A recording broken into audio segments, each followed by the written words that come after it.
তো গতকালকে আমি একটা 3 পিস নিয়েছিলাম, তো ওই ভিডিও হয়তো অনেকে দেখছেন আর অনেকে কমেন্ট করছে 3 পিসটা কার জন্য নিয়েছি। অনেকে বলছে শাহিদাপুর জন্য নিয়েছি, তো অনেকের টার্গেট ঠিক আছে। তো আমি খুশি হয়েছি এটা ভেবে যে কিভাবে সবাই বুঝে গেছে যে আমি আপুর জন্যই নিয়েছি। আমার স্পেশাল মানুষ, আমার এত প্রিয় বড় বোন আর এত ভাইয়া। তো জানি না আপু কেমন লাগছে, দেখো তুমি কেমন হয়েছে। ঈদ মোবারক, অগ্রিম ঈদ মোবারক। খুব সুন্দর হয়েছে কালারটা, দিছে বড় বোনের ভালোবাসা। বাইশের আমি পছন্দ করব না। আর খুব আরেকটা সুন্দর কথা, হয়েছে না কালারটা? আর একটা কথা, আমি আমার বোনকে দিয়েছি আর ভাইকে দিইনি, তা কিন্তু হবে না। ভাইয়ের জন্য সামান্য কিছু রাখবো, ওটা পরের ভিডিওতে দেখতে পাবেন।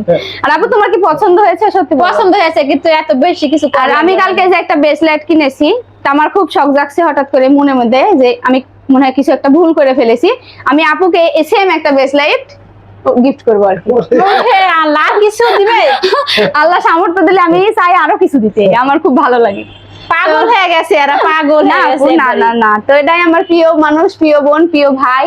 আর ভাই বোন বলতে বলে আমার একটা ছোট ভাই আছে, আর এই তো বড় ভাই। আর এই বোন বলতে একটাই, এই একটাই, জাস্ট একটাই আমার বোন। আলহামদুলিল্লাহ, তাদের সুস্থ রাখুক, ভালো রাখুক, দোয়া করবেন। আর সবাই দোয়া করবেন আমাদের জন্য, যেন আমরা এভাবে থাকতে পারি আজীবন, এরকম ভালোবাসা যেন আমার থাকে।